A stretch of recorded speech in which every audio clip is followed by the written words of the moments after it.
como o Pedro mencionou há pouco tempo, estamos a chegar já aqui ao fim deste Evangelho de João. Então a perspectiva que eu tenho estado a tentar procurar aqui destacar no Evangelho é usá-lo como uma ferramenta para nós podermos fazer uma leitura e partilhar então essa leitura com alguém, e ao longo da leitura do Evangelho de João, então nós podemos ir falando e apresentando quem é o Senhor, e na esperança que essa pessoa consiga compreender a mensagem do Evangelho, e então entregar também a sua vida a Cristo, porque esse de facto era também o desejo, a intenção de João, o autor do Evangelho. Então vou começar a partilhar os meus slides, eu penso que estão a ver. E então, para rever, temos aqui o nosso primeiro slide com a estrutura do Evangelho. Então tínhamos duas partes principais, dois blocos principais no Evangelho, os primeiros 12 capítulos, e como introdução, nos primeiros 18 versículos, ali muitos temas que são abordados ao longo do Evangelho estão naquele prólogo. Portanto, ainda à medida que vamos lendo, sempre convém-nos, aos temas do prólogo, relembrar aquilo que João vai enfatizando ao longo de todo o Evangelho. A primeira parte, depois, já tínhamos visto com sinais e discursos, em que Jesus ensina, mas também há aquilo que João chama sinais. Ele prefere a palavra sinais do que milagres, porque são indicadores de quem é Jesus, para que nós possamos crer nele. Há um momento ali de transição, então, com a ressurreição de Lázaro, que já antecipa aquilo que agora iremos estar a tratar. Hoje tratamos a semana passada, iremos tratar hoje, que é a morte, a ressurreição de Lázaro, como algo que já vai antecipar também a morte e a ressurreição de Jesus, só trazendo à memória naquela conversa que Jesus afirmou com uma das irmãs de Lázaro, que ele é a ressurreição, ele é a própria vida. Então, com esse tema em mente, o que é esperado é que sim, Jesus morra, mas ele ressuscite. No entanto, isso é difícil para os discípulos compreenderem. Nós hoje iremos terminar o capítulo 20, restará-nos então depois a última parte, um epílogo que João tem no capítulo 21. A estrutura para o capítulo 2, o capítulo 20, então estou a dividir em 4 temas principais e depois temos uma conclusão já bem conhecida nossa, nos versículos 30 e 31.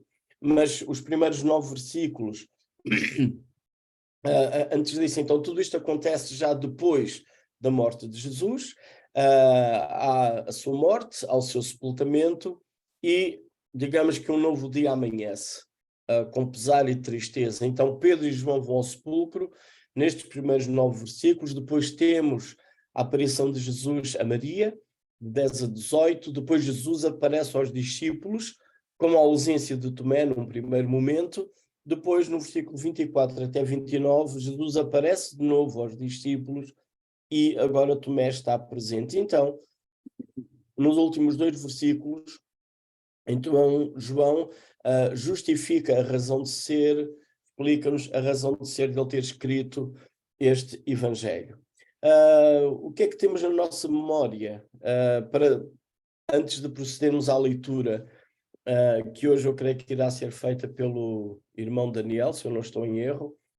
O que é que está na memória, digamos assim, de nós como leitores e das pessoas de quem João tem narrado tudo isto, incluindo ele próprio?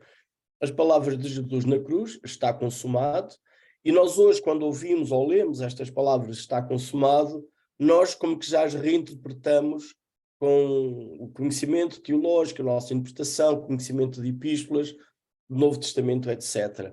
Mas na altura em que estas palavras foram ouvidas na cruz, elas talvez não tiveram de imediato o entendimento que nós temos hoje. Esta expressão está consumado, talvez naquele momento significou para alguns que estavam ali, que eram discípulos de Jesus, quase um sinónimo de tudo terminou. Então temos um cenário no versículo 38 do capítulo 19, em que o corpo é tirado da cruz. Depois esse corpo é sepultado, lemos isso no versículo 42. E basicamente as coisas ficam assim até que inicia a leitura, então, que eu peço agora para fazerem, e então será uma leitura desta vez seguida. Às vezes dividimos em 2 blocos, hoje será uma leitura seguida, então, de todo o capítulo 20. Posso? Sim, obrigado. No primeiro dia da semana, Maria Madalena foi ao sepulcro de madrugada, sendo ainda escuro, e viu que a pedra estava revolvida. Então correu e foi ter com Simão Pedro e com o outro discípulo, a quem Jesus amava, e disse-lhes: Tiraram do sepulcro o Senhor, e não sabemos onde o puseram. Saiu, pois, Pedro e o outro discípulo e foram ao sepulcro. Ambos corriam juntos, mas o outro discípulo correu mais depressa do que Pedro e chegou primeiro ao sepulcro. E, abaixando-se, viu os lençóis de linho, todavia não entrou. Então, Simão Pedro, seguindo, chegou e entrou ao sepulcro. Ele também viu os lençóis e o lenço que estivera sobre a cabeça de Jesus e que não estava com os lençóis, mas deixado num lugar à parte. Então entrou também o outro discípulo que chegara primeiro ao sepulcro e viu e creu. Pois ainda não tinham compreendido a Escritura que era necessário ressuscitar ele dentre os mortos. E voltaram os discípulos outra vez para casa. Maria, entretanto, permanecia junto à entrada do túmulo chorando. Enquanto chorava, abaixou-se e olhou para dentro do túmulo. E viu 2 anjos vestidos de branco, sentados onde o corpo de Jesus fora posto, um à cabeceira e outro aos pés. Então eles lhe perguntaram: Mulher, por que choras? Ela lhes respondeu: Porque levaram o meu Senhor e não sei onde o puseram. Tendo dito isto, voltou-se para trás e viu Jesus em pé, mas não reconheceu que era Jesus. Perguntou-lhe Jesus: Mulher, por que choras? A quem procuras? Ela, supondo ser ele o jardineiro, respondeu: Senhor, se tu o tiraste, dize-me onde o puseste, e eu o levarei. Disse-lhe Jesus: Maria. Ela, voltando-se, lhe disse em hebraico: Raboni, que quer dizer mestre. Recomendou-lhe Jesus: Não me detenhas, porque ainda não subi para o meu Pai, mas vai ter com os meus irmãos e diz-lhes: Subo para o meu Pai e vosso Pai, para meu Deus e vosso Deus. Então saiu Maria Madalena anunciando aos discípulos: Viu o Senhor, e contava que ele lhe dissera estas coisas. Ao cair da tarde daquele dia, primeiro da semana, trancadas as portas da casa onde estavam os discípulos com medo dos judeus, veio Jesus, pôs-se no meio e disse-lhes: Paz seja convosco. E, dizendo isto, lhes mostrou as mãos e o lado. Alegraram-se, portanto, os discípulos ao verem o Senhor. Disse-lhe, pois, Jesus outra vez: Paz seja convosco. Assim como o Pai me enviou, eu também vos envio.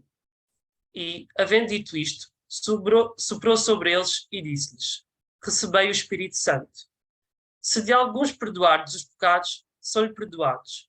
Se lhes retiverdes, são retidos. Ora, Tomé, um dos 12, chamado Dídimo, não estava com eles quando veio Jesus. Disseram-lhe então os outros discípulos: Vimos o Senhor.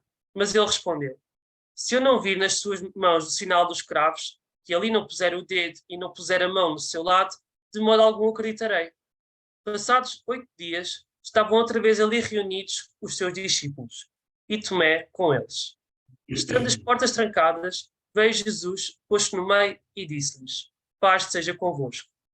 E logo disse a Tomé: Põe aqui o dedo e vê as minhas mãos. Chega também a mão e põe-na no meu lado. Não sejas incrédulo, mas crente.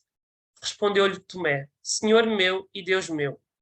Disse-lhe Jesus: Porque me viste, creste? Bem-aventurados os que não viram e creram. Ok, obrigado pela leitura. E vamos então ver alguns pormenores, alguns detalhes aqui neste texto. E a primeira coisa que eu vos quero convidar é olharmos algumas repetições que acontecem aqui. Não vou analisá-las todas assim de uma forma exaustiva, mas queria chamar a atenção, sim, para algumas repetições que nós temos.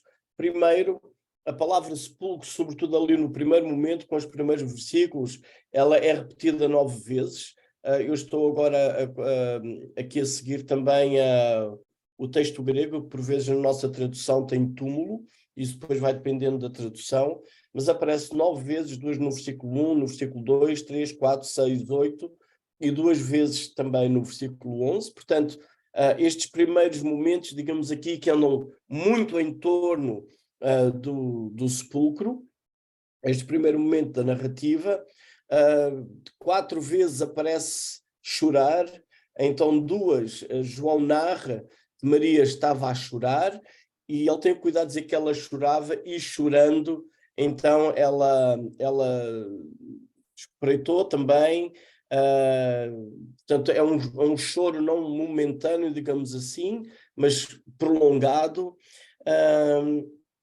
E depois temos 2 perguntas, portanto nós notamos mesmo que ela chorava, porque ela estava a chorar no túmulo, enquanto chorava abaixou-se, e depois no versículo 3 os anjos perguntam: mulher, por que choras? E depois de novo no versículo 15, então Jesus pergunta de novo a ela: por que choras?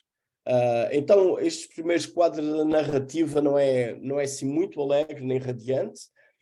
Também há uma expressão interessante da parte de Maria, várias vezes ela usa esta repetição: tiraram, portanto tiraram o corpo do Senhor e não sei onde o puseram. Ela menciona isto 2 vezes, numa terceira vez que ela está a falar com um suposto jardineiro, pensaria ela, seria com o Senhor, ela não se atreve a dizer que tiraram, no sentido de ter roubado, mas ela usa a expressão carregaste, se tu moveste daqui para algum lugar, diz-me onde puseste. Então, dá a ideia que o que estava na mente dela era alguma proximidade que ela ainda poderia ter, mesmo que seja do corpo daquele que foi o seu mestre durante alguns anos. Outro verbo bastante repetido, e ela é interessante para o tema que estamos aqui a tratar neste capítulo, o que João quer destacar, é o verbo ver.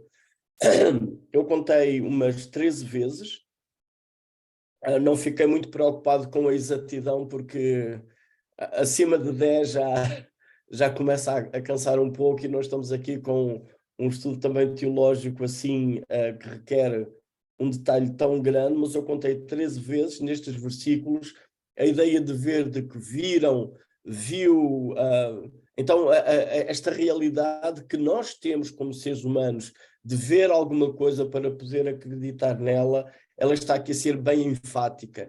E este é um dilema dos discípulos, um dilema de Maria, um dilema de todos nós, talvez aqui de uma forma um bocadinho destacada na pessoa de Tomé.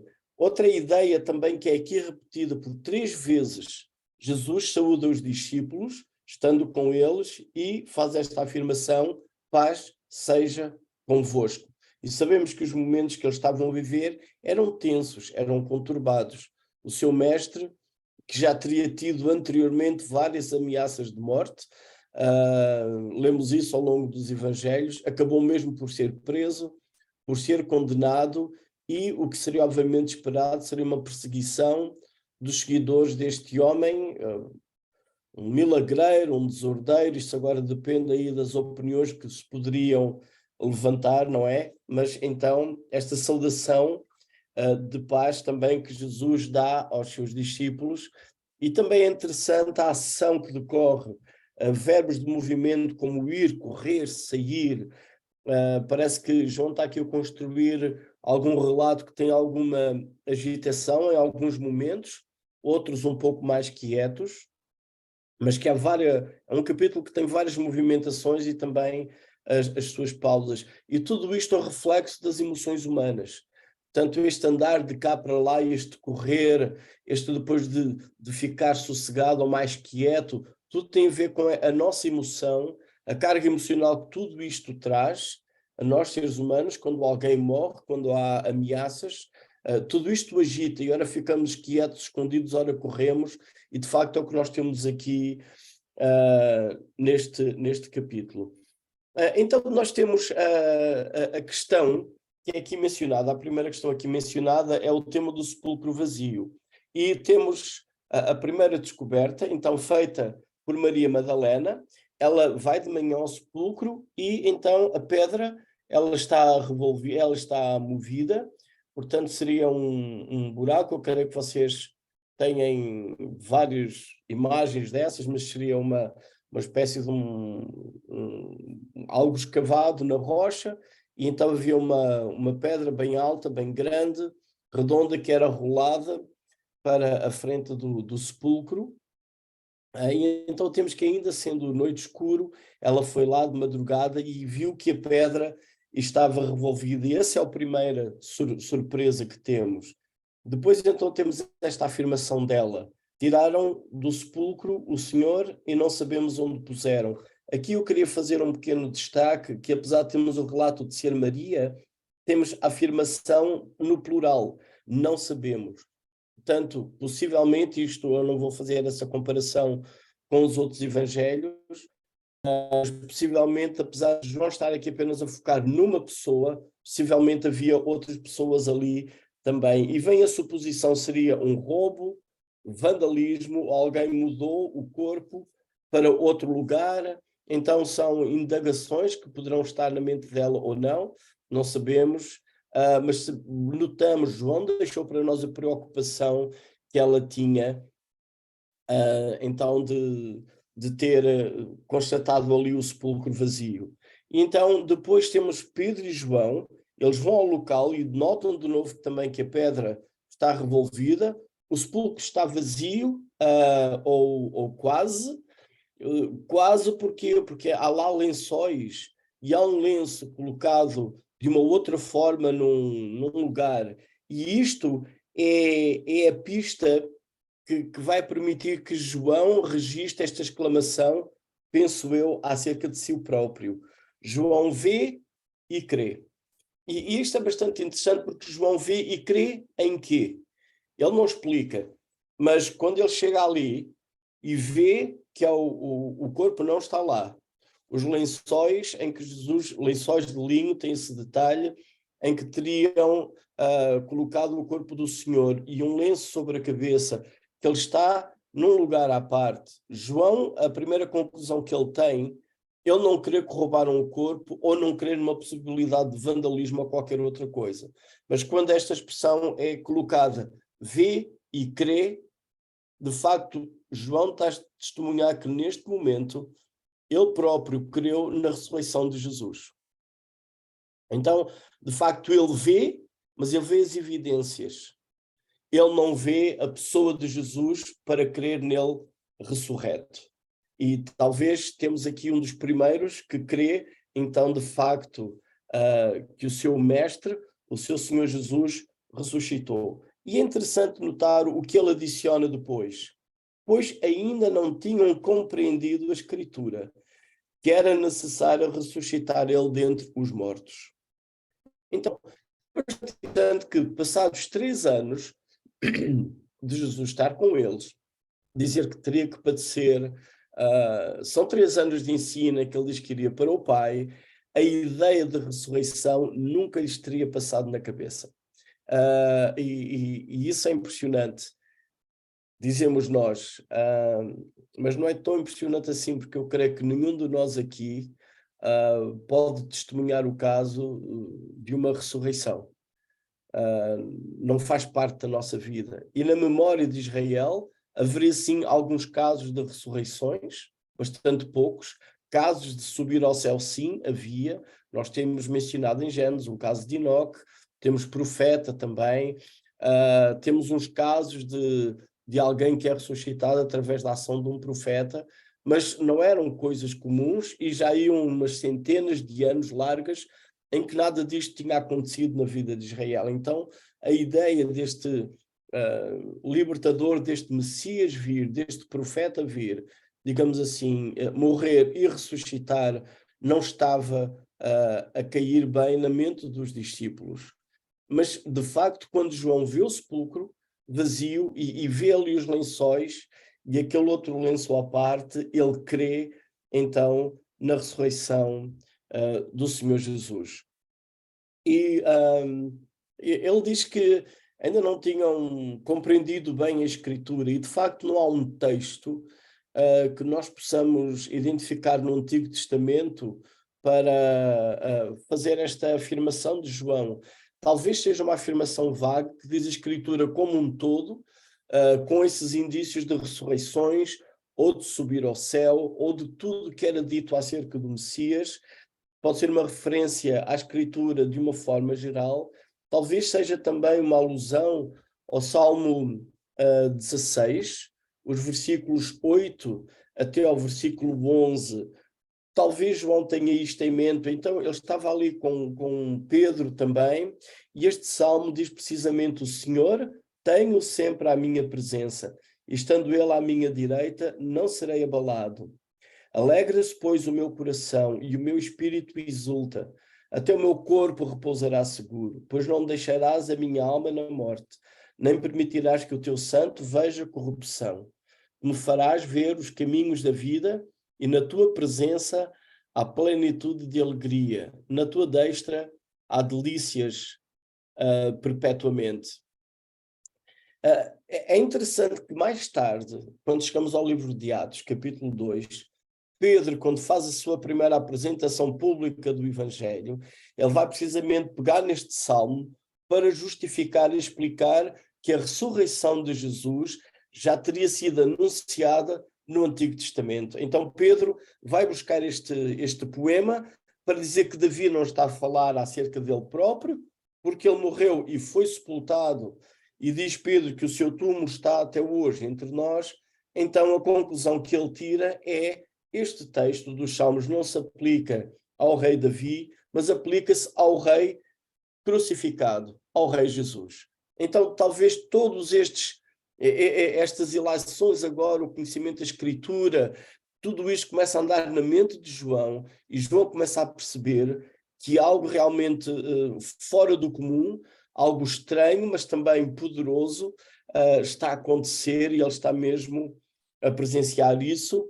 E é impressionante, porque se isto acontece, então aquele primeiro problema que nós tínhamos logo no início da Bíblia, no livro de Gênesis, quando é dito ao homem: não comas deste fruto, porque se dele comeres certamente morrerás, e a morte veio. Agora finalmente a morte então está, a morte está vencida. A ressurreição também, estou a tentar juntar as peças na mente de João, mas no versículo 19, logo no início do Evangelho, Jesus disse: destruí este santuário e em 3 dias o reconstruirei. Replicaram os judeus: em 46 anos foi edificado este santuário e tu em 3 dias o levantarás. Ele, porém, se referia ao santuário do seu corpo. Então temos aqui de novo agora a explicação que João dá. Quando depois Jesus ressuscitou dentre os mortos, lembraram-se os seus discípulos de que ele dissera isto, e creram na Escritura e na palavra de Jesus. Então é o mesmo João que menciona isto no capítulo 2, e volta agora a mencionar isto, que havia problemas em entender e crer na Escritura, e agora, chegado aqui no sepulcro, ele realmente compreende, e aquilo que Jesus tinha dito, aquilo que a Escritura dizia, como que começa a fazer sentido na sua vida. Esta é a primeira conclusão que temos ali acerca da ressurreição de Jesus. Portanto, a única evidência que eles têm até este momento, digamos assim, é apenas um túmulo vazio. E depois temos a aparição de Jesus. Então já lemos o texto, mas é interessante se nós olharmos para as emoções em que estes homens estavam. Homens e mulheres, porque Maria está incluída, os seus discípulos. Há tristeza, há dor, há uma perda, há medo. Vimos que eles estavam lá com portas trancadas, mas também há dúvidas. E é interessante que Jesus não espera que todos eles estejam bem para se revelar a eles. Ou seja, Jesus vai se revelar, e temos aqui como 3 grupos distintos, que João tem o cuidado de deixar para nós, como Jesus se vai revelar a eles. Então, o primeiro, temos Maria Madalena. Ela está com dor, já vimos várias vezes a usar a palavra chorar. Ela não se arredava dali. O que ela queria era, pelo menos, ter o corpo de Jesus. Aquela insistência, levaram do sepulcro o Senhor e não sabemos onde o puseram. E ela faz de novo a pergunta, se tu tiraste, diz-me onde o puseste e eu o levarei. Então, esta é a ânsia dela e ela chora. Então todos nós sabemos que ela chorou, há uma insistência de João nisso, e o facto que ela quer ficar mais perto da memória daquele que foi o seu mestre, então, estar ali junto ao sepulcro. E aqui é um momento em que Jesus se manifesta a ela, neste momento em que ela tem dor, em que ela sofre, ela está triste. Há uma depressão, há uma angústia, há uma inquietude na alma. Isto fez-me lembrar aquela pergunta que é repetida 3 vezes nos Salmos 42:5, no 11 e no 43:5, porque estás abatida, ó minha alma. E é muito provável que nós, ou alguém que estamos a anunciar o Evangelho, está a passar por estes momentos. Momentos de dor, momentos de angústia, momentos de abatimento, de tristeza, de choro, de luta, de perda, seja o que for. Mas é interessante que é neste ambiente que Jesus se manifesta, então, a Maria Madalena. Aos discípulos, João dá-nos um outro quadro. Então, nós lemos que eles estavam reunidos, e então eles tinham a porta fechada. Lemos no versículo 19, ao cair da tarde, aquele primeiro dia da semana, trancadas as portas da casa onde estavam os discípulos, com medo dos judeus, então Jesus manifesta-se a eles. Então eles tinham as portas trancadas e a razão é que eles estavam com medo dos judeus. Então, João já tinha crido na ressurreição, portanto ele esteve lá de manhã no sepulcro. Já a notícia que Jesus está vivo, Maria Madalena já tinha saído a anunciar, eu vi o Senhor. Mas ainda assim, o medo persiste. As portas estão trancadas e eles não estão à vontade. Então, isto faz-me lembrar logo o primeiro sentimento que nós temos na criação, na altura da queda. O homem responde ao Senhor Deus que o procura no jardim depois dele ter pecado. Tive medo e escondi-me. É interessante que este primeiro sentimento do homem pecador no Éden, que é o medo e esconde-se, é o sentimento que agora estes homens pecadores têm, não do Deus Criador, mas agora têm medo dos judeus. Eles têm medo e escondem-se. E este é o problema também que temos, medo. Isto está relacionado com ansiedades, com muitos problemas que temos hoje estão relacionados com medo, e é neste ambiente também, quando os seus discípulos têm medo, que Jesus vai e se apresenta no meio deles. E depois temos o terceiro caso, o caso de Tomé. A primeira vez ele não está presente, na segunda vez ele está presente, e então o caso de Tomé realmente ele tem dúvida. Ele faz a afirmação, se eu não vir, e já notamos que este verbo é enfatizado várias vezes neste capítulo, se eu não puser o dedo, se eu não puser a mão, eu não acreditarei. Então, a ênfase do ver não é suficiente para Tomé. Ele é bem enfático. Portanto, Tomé tem dúvidas e dúvidas persistentes. Quase que direi que ele neste momento é um cético, não é? Não me venham dizer coisas que não são verdade. Quase que se eu fosse Tomé era o que eu iria dizer, não é? Vocês não delirem.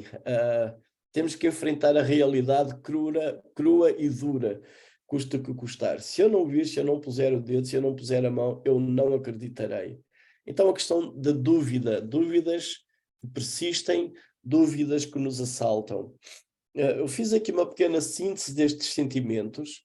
Muitas vezes eles assaltam o nosso coração e podem também assaltar o coração das pessoas com quem nós nos relacionamos. E certamente nós temos pessoas que estão a passar por momentos de dor ou de medo ou de dúvida.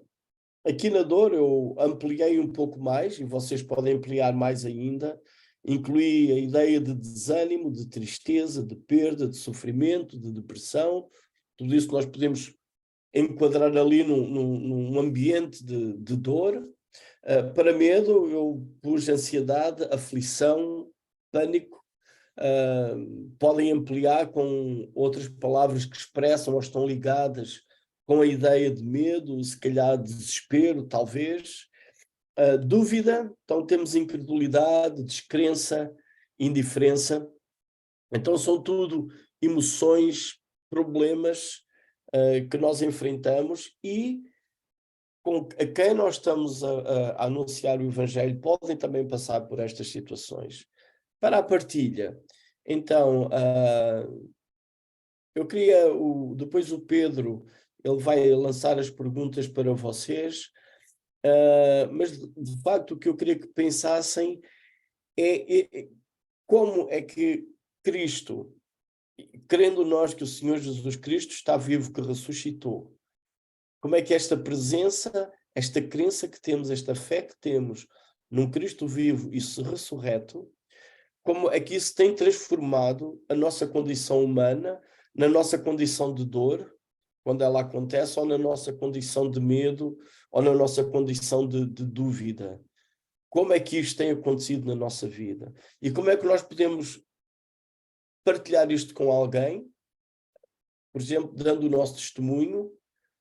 Como é que este Cristo ressurreto pode aquietar ou alterar esta minha dor que eu tenho, ou aquietar o meu medo, ou como é que ele pode tirar as minhas dúvidas? E isso é a minha própria experiência, como é que eu posso usar essa graça deste Cristo ressurreto e vivo estar presente em mim e mexer nesta parte da minha vida, como é que eu posso usar isso para testemunhar a alguém, para ajudar essa pessoa a crer que realmente Cristo, sim, morreu, mas ressuscitou, está vivo. Então, Pedro, podemos ir para os grupos? Ok, portanto, só relembrar aqui as perguntas, vou só relê-las dessa forma. Portanto, diz assim, então Jesus, agora saiu, portanto ela já está no chat, podem realmente também consultar ou acompanhar. Jesus manifestou-se a Maria, aos discípulos, manifestou-se a Maria, aos discípulos e a Tomé na sua própria condição. Como um encontro com Cristo ressurreto te transformou ou transforma na tua própria condição? Esta é a primeira pergunta. A segunda pergunta, como podes usar isso como testemunho evangelístico? Portanto, e aqui aborda realmente estes três temas que o Paulo falou, a dor, o medo e a dúvida. Vamos então fazer a habitual divisão em grupos, portanto vamos desta vez nos dividir em 2 grupos. Escolham realmente rapidamente um responsável para que depois no final deste tempo, onde vamos estar nestes grupos, possamos compartilhar um bocadinho de um breve resumo daquilo que foi falado então em cada grupo. Portanto, vamos então dividir-nos e depois voltamos já novamente à sala principal para continuar com a segunda parte do estudo. Até já. Juntos. Vamos então escutar o que cada grupo partilhou e teve realmente a conversar. Vamos começar então pelo grupo número 1, o grupo onde eu estava. Então temos o Pedro Veiga, portanto, para poder expor aquilo que abordamos. Bom, isto no nosso grupo não foi uma tarefa muito fácil, porque andamos ali um bocadinho perdidos, principalmente com a primeira pergunta. Estávamos ali um bocadinho confundidos, não estávamos a perceber muito bem o que é que era pedido com a questão, mas pronto, concluímos que de facto este encontro com Cristo não foi, em algumas pessoas não é um acontecimento que nos transforma logo no momento, mas vai nos transformando, e acho que é unânime para toda a gente que nós vamos sendo transformados na nossa vida cristã através da ação do Espírito Santo. E depois este encontro pode ser testemunhado de várias formas.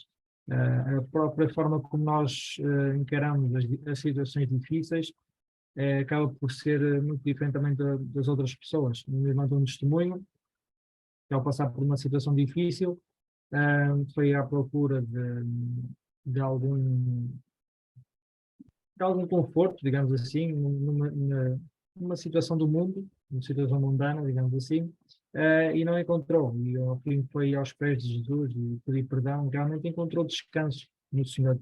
Isso é uma boa forma de nós testemunharmos da nossa fé, em que conseguimos encontrar esperança além das circunstâncias menos boas. E nós temos esta esperança porque acreditamos no Deus vivo. Existem muitas outras religiões e crenças que acreditam num ser que morreu e ficou ali morto, mas nós não, graças a Deus, nós acreditamos em Cristo, que morreu, mas que ressuscitou e está vivo. Basicamente foi isso que nós falamos no nosso grupo. Obrigado, Pedro. Vamos então ao grupo número 2. Não sei quem é o representante. É Ruth. Isto é sempre os mesmos. Está nada aqui por cima, pelo norte. Então, nós no nosso grupo tivemos a falar e basicamente, desculpem, não foi do gato, e basicamente dissemos que quando Cristo entra na nossa vida e acreditar então nele, a dúvida desaparece, uma dúvida de que a fé é apenas uma religião vã, algo que alguém inventou, mas temos a certeza então que da verdade, da mensagem do Evangelho. Também se falou sobre o medo, então o medo, ansiedades e medos que muitas das vezes a gente tem também acabam por ser transformados e temos então, deixamos de ter medo então do que o futuro possa trazer e da morte, pois sabemos que Deus é que controla tudo, e esta mudança, tanto de mentalidade do medo como das dúvidas, também pode servir de testemunho para outros. Também falámos da dor. A mulher ali estava bastante amargurada por Jesus ter morrido, e quando nós encontramos Jesus, então a dor, os medos, a ansiedade, tudo isso acaba por desaparecer, pois Cristo preenche tudo isso. E depois, no fim, estávamos mais a discutir a parte da ressurreição, então se basicamente é pela fé ou se temos a certeza que Jesus ressuscitou e o tempo terminou nessa parte. Ok, obrigado então, Ruth, também, Pedro. E assim podemos compartilhar um bocadinho este episódio sobre realmente a ressurreição de Jesus, onde abordamos aqui este capítulo 20 de João e vamos então dar seguimento também ao nosso estudo. Não se esqueçam que alguma pergunta utilizem o chat abaixo e que depois será respondida na parte final a essas respectivas perguntas. Portanto, vamos então dar a continuidade. Portanto, passo então a transmissão aqui para o nosso irmão Paulo Oliveira, que realmente o Senhor o abençoe. Ok, obrigado, Pedro, e a essas boas partilhas aí nos grupos. Então, é interessante que João, deixa-me pôr aqui antes este slide, João, ele enfatiza bem a ressurreição de Jesus.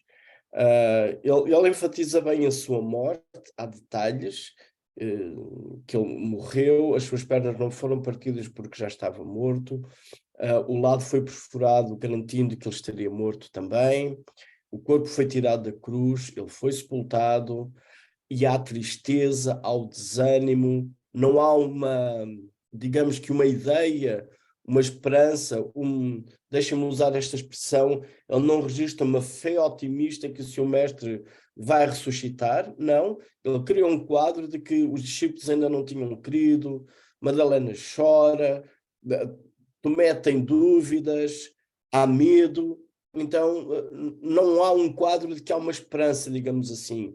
As coisas estão bem difíceis em todo este ambiente e o primeiro sinal que eles têm então é o túmulo vazio e aí João, ele crê na ressurreição. E depois temos então Jesus, o encontro de Jesus com Maria, o encontro de Jesus com os discípulos, com Tomé, e todos eles estão perturbados de alguma forma. Voltando à questão de Maria, então, lemos o texto, mas já foi há pouco, eu voltei a colocar aqui para nos relembrarmos. Jesus diz, não me detenhas, a outra tradução diz, não me toques, porque ainda não subi para o meu Pai, mas vai ter com os meus irmãos e diz-lhes, subo para o meu Pai e vosso Pai, para meu Deus e vosso Deus. Então saiu Maria Madalena, anunciando aos discípulos, vi o Senhor, e contava que ele lhe dissera estas coisas. Notem algo aqui bastante interessante, um pequeno detalhe, é que por vezes aquela ideia do não me detenhas ou não me toques, ela como que é mal interpretada, dando quase a ideia de que não se pode tocar no Cristo ressurreto. Mas a ideia não é essa, assim, Maria, eu ainda não subi para o meu Pai, eu estou cá, vais ter tempo ainda comigo, não tens que ficar agora aqui, assim, parada, há coisas a fazer, eu estou cá, eu estou vivo, vai e diz aos meus irmãos, diz que sim, eu vou subir, mas eu ainda estou cá agora. E é interessante que este momento em que ela tinha de estar junto ao sepulcro, não saía dali, chorava, fazia perguntas, agora ela vai, diz que saiu Maria, e ela vai e anuncia que viu o Senhor. Então esta ideia de dor, ela é transformada em missão. Ela agora tem uma missão de ir anunciar aquilo que ela presenciou e que viu. E em vez de ficar a lamentar parada, a lamentar a sua tristeza, a lamentar a sua dor, pelo contrário, ela agora é uma portadora de boas novas. E ela vai comunicar aos outros aquilo que está agora no seu coração. E pela descrição que ela vai anunciar aos discípulos, viu o Senhor e contava que ele dissera, eu posso imaginar ela alegre, contente, entusiasmada, afirmando com toda a convicção de que Jesus estava vivo. Os discípulos, então, estavam no cenáculo, estavam portas cerradas com medo dos judeus. E agora este medo deles ele é transformado em alegria. Diz João, alegraram-se, portanto, os discípulos ao verem o Senhor. O medo deles repentinamente é transformado em alegria, porque Cristo está ali com eles. E, de facto, Jesus anteriormente já tinha afirmado, e João deixou isso para nós, assim também vós agora tendes tristeza, mas outra vez vos verei, e o vosso coração se alegrará, e a vossa alegria ninguém poderá tirar.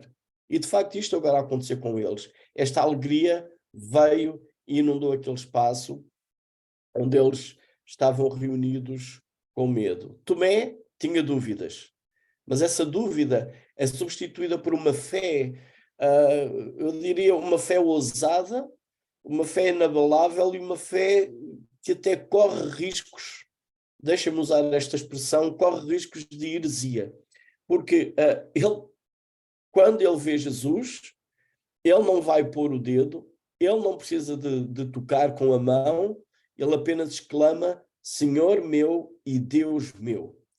E nós não temos um outro relato neste Evangelho de alguém dizer a Jesus assim diretamente, Deus meu. Era proibido, com pena de morte, a adoração de qualquer outro ser humano para um judeu, a não ser o único Deus criador dos céus e da terra. E agora Tomé ao exclamar, e Deus meu, é uma declaração tremenda que nós temos explícita neste Evangelho, da compreensão destes homens que antes não tinham compreendido as Escrituras e agora compreenderam as Escrituras de quem é Jesus. João já antes tinha registado isso e agora Tomé compreende que quem está ali diante dele, sim, é o verbo que era desde o princípio. Que quem está ali com ele também naquela sala é o verbo que estava com Deus. E este verbo é Deus. E porque Tomé tem esta certeza, tal como João, Tomé não se acanha nada em dizer Senhor meu e Deus meu. Se bem que só por si a expressão Senhor meu seria o suficiente, porque ela seria reservada para o Senhor, Deus Criador dos céus e da terra.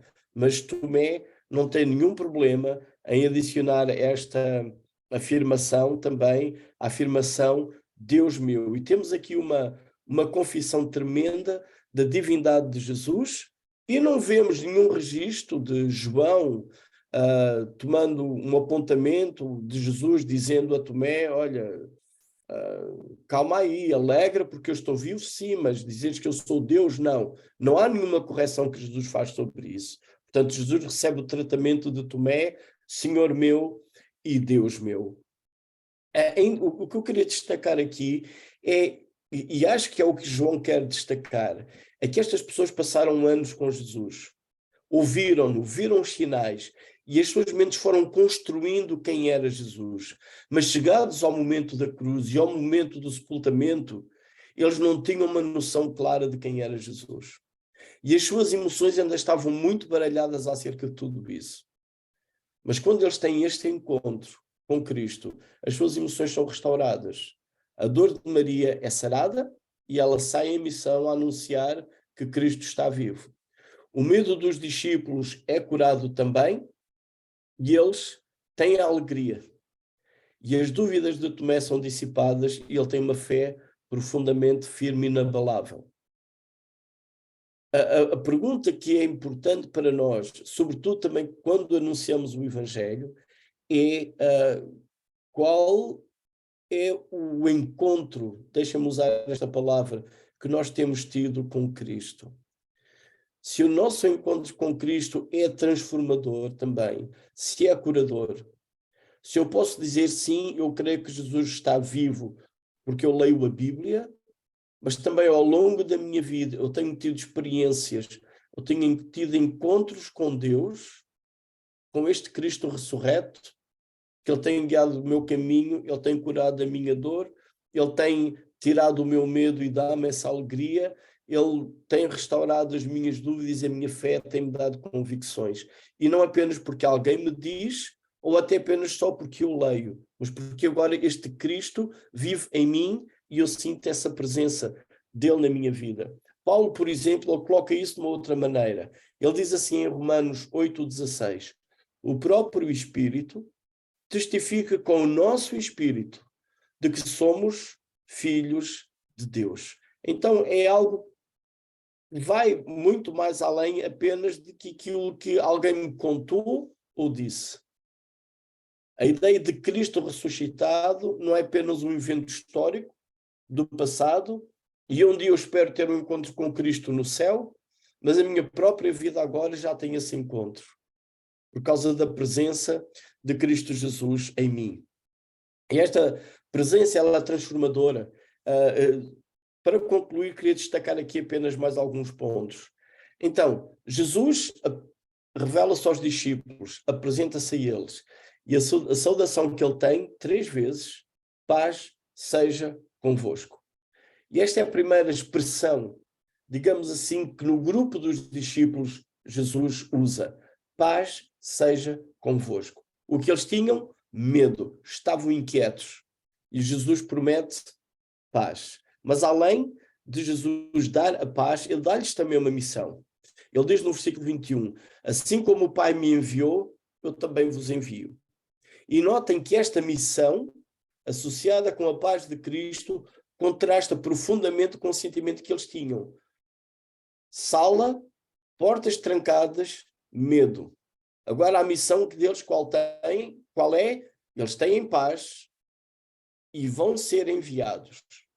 E de facto isto acontece quando nós notamos em Atos capítulo 2, que eles estão fora já, depois do Espírito Santo ser derramado sobre eles. Eles estão fora e temos aquele primeiro sermão de Pedro com toda a ousadia. O medo que eles tinham desapareceu.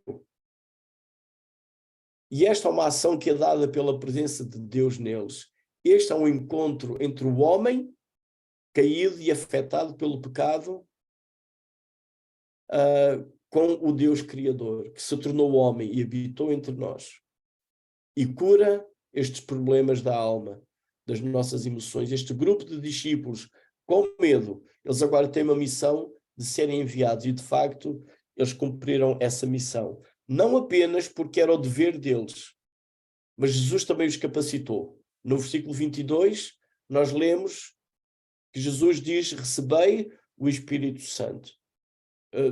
Lemos, obviamente, mais tarde em Atos 2 que o Espírito Santo foi derramado, mas como que aqui está a acontecer já a antecipação, da mesma maneira que Jesus antecipou a sua morte, da mesma maneira que Jesus disse a Pedro, se não te lavar os pés não tens parte comigo. Portanto, muitas coisas são feitas e ditas aqui como que antecipando aquilo que iria acontecer, e agora Jesus sopra também sobre eles o seu Espírito, da mesma maneira que em Gênesis Deus soprou no homem o fôlego da vida. Deus agora capacita os seus discípulos com a presença do Espírito Santo para que eles possam desempenhar a missão para a qual eles estão a ser enviados. Então, é impressionante nós vermos as mudanças que João está aqui a registar e as implicações que estão aqui por causa da ressurreição de Cristo Jesus. A morte é vencida, portanto, aquela primeira condenação que o homem ouviu, certamente morrerás, a morte é vencida aqui, há a ressurreição, há a nova vida. Aquela promessa de Gênesis 3,15, que o descendente da mulher iria esmagar a cabeça da serpente, sim, é verdade, o seu calcanhar foi ferido, mas a morte está derrotada, aquele inimigo, Satanás, o diabo, está derrotado também.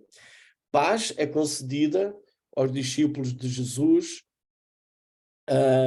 Igualmente é concedido também esta missão de serem enviados, irem anunciar as boas novas, e são também capacitados para esta mesma missão de anunciar o Evangelho com o poder do Espírito Santo.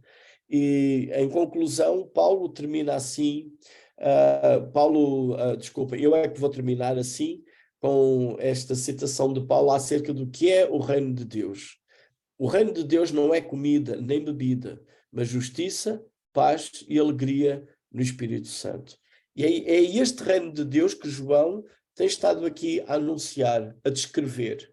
Esta mensagem do reino, deste rei que veio e de facto habitou entre nós. Voltando ao início, vimos a sua glória, unigênito do Pai, cheio de graça e verdade. Sim, morreu. Morreu, mas não porque foi preso. Morreu porque ele se entregou. Vimos esse processo. Ele é que toma a dianteira na altura de ser preso no jardim e diz: a quem é que vocês buscam? E ele tem que insistir, digamos assim. Ele entrega-se. Ele não é preso. Ele entrega-se. Entrega-se porquê? Por amor de nós. Não apenas para termos uma ideia, uma fé, uma esperança que as coisas vão correr melhor. Não. Uma certeza profunda, bendita, que transforma as nossas emoções, transforma o nosso ser, cura as dores, lança fora os medos e a alegria fica cheia, capacita para a missão, as dúvidas são dissipadas e que se calhar outra hora poderíamos ter vergonhas ou qualquer coisa, agora somos ousados, e estes discípulos com o poder do Espírito Santo nós encontramos depois já no livro de Atos todo aquele crescimento da igreja. Então a minha oração é que nós possamos também, como estes três grupos, Maria, discípulos, Tomé, que as nossas dores sejam substituídas por uma missão tremenda de levar boas novas, que os nossos medos sejam transformados em alegrias e que as nossas dúvidas sejam dissipadas e possamos juntar com Tomé e dizer: Senhor meu e Deus meu, e levar outros a fazerem esta mesma declaração: Senhor meu e Deus meu. Talvez alguns ainda não entenderam a Escritura, como este grupo de homens que lemos hoje, mas a nossa missão é levar esta mensagem, que eles possam crer que Jesus Cristo, como então João termina aqui este capítulo, escreveu estas coisas para que nós possamos crer que Jesus Cristo é o Filho de Deus e, crendo, possamos ter vida no seu nome. Termino aqui. Obrigado, Paulo. Temos também já aqui uma pergunta que foi colocada no chat, portanto não tem a ver com a Guerra das Estrelas, mas é parecido. Onde diz: haveria alguma diferença se Jesus dissesse, em vez de recebei o Espírito Santo, disse recebei a força? É interessante. A força, eu não sei se está aqui alguém da área da física, mas força é expressa numa equação matemática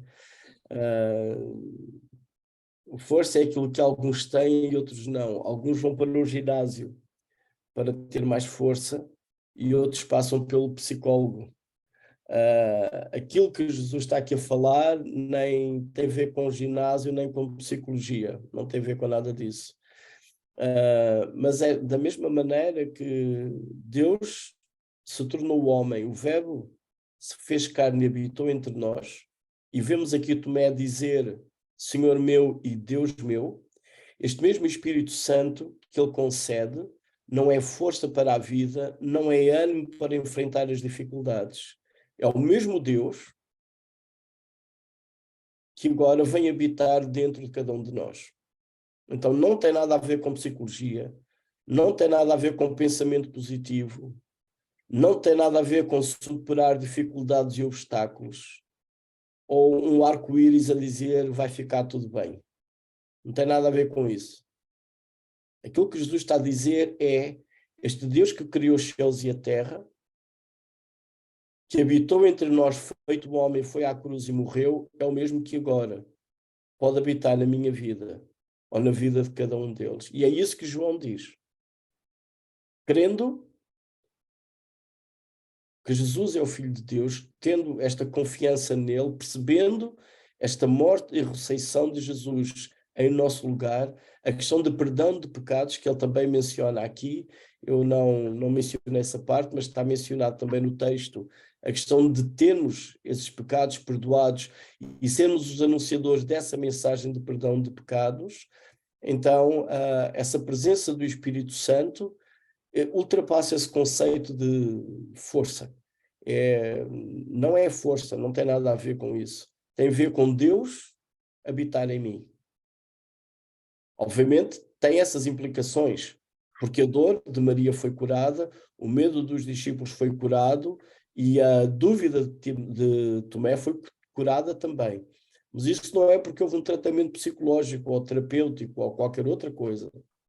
Foi por causa deste encontro com o Cristo ressurreto, ou com o encontro daquele que todas as coisas foram criadas por intermédio dele e sem ele nada do que foi feito se fez.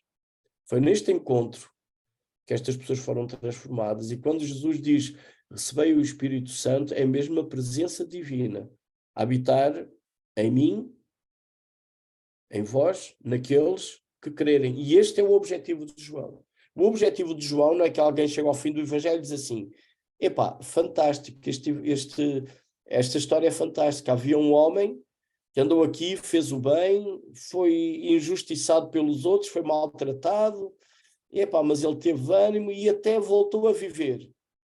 Pronto, então agora eu vou viver como ele e eu espero então que as coisas corram bem e um dia, quem sabe, eu vou estar no céu também. Não é essa a conclusão que João quer que eu tenha. João quer que eu creia que Jesus, sim, é Deus, feito homem, morreu por mim, perdoa os meus pecados. E eu vou ter a eternidade com ele, porquê? Porque mesmo agora ele dá-me a sua presença na minha vida e essa é o Espírito Santo. Não tem a ver com ânimo nem força. Ok, também estamos a falar que o Espírito Santo também é uma pessoa, não é? Portanto, Sim. ele tem emoções, ele tem inteligência, portanto ele interage, ele revela, ele dirige, é ele que realmente fornece os dons espirituais, portanto aconselha, regenera, portanto vemos muitos verbos em que não estamos a falar de uma força, mas sim realmente do próprio Deus que habita em nós e somos templo do Espírito Santo. Penso que foi explicado. Sim, só duas frases ali a receber a força, a tal questão da Guerra das Estrelas, não é que a força seja contigo. A expressão que Paulo usa no Novo Testamento também é diferente, é enchei-vos do Espírito Santo. E não entristecei o Espírito Santo. Ok, penso que foi explícito. Não havendo mais perguntas, vamos terminar com oração.